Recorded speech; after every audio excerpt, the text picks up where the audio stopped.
So one little trick I like to do when I have so many stitches in a project, like we're talking way more than this. So something that could be like 40, 50, up to 100, maybe even 200 stitches. And I'm getting overwhelmed with having to count that after every single row. I'm going to show you a trick of what I like to do.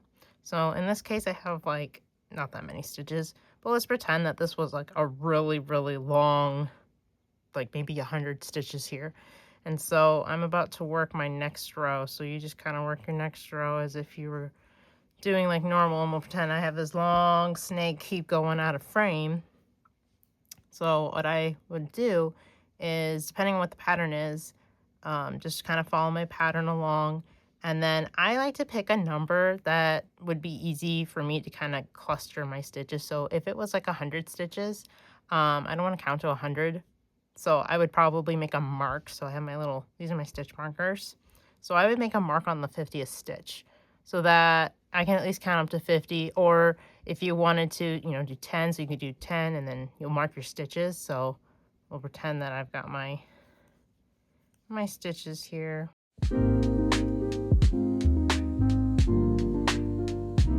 So in this example, I'm going to be using 10. So if you choose to do 50, you would go up to your 50.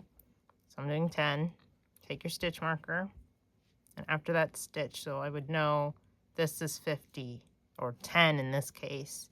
And then carry on doing my stitches. So whatever stitch number would be easy for you to cluster your stitches depending on, however many it is. So if it's like 50, maybe do yours in tens.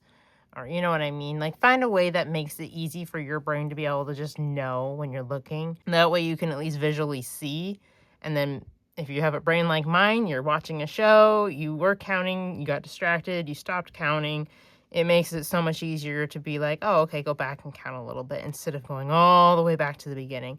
So I found just kind of breaking up your count just makes it a lot easier when you're multitasking or you forget things easily like me. That's just something that helps my brain because I get very overwhelmed with just having to do that. And the more stitches you have, it can be intimidating, at least for me, to constantly have to be counting that all the time. And when you're already trying to focus on your pattern, and depending on what it is, it can be pretty repetitive and not so exciting. So this is a way that I like to do to kind of help. So hopefully this will be something that you guys can be able to follow along and do for your projects and be able to help you with keeping your stitch count, especially when you have so many of them.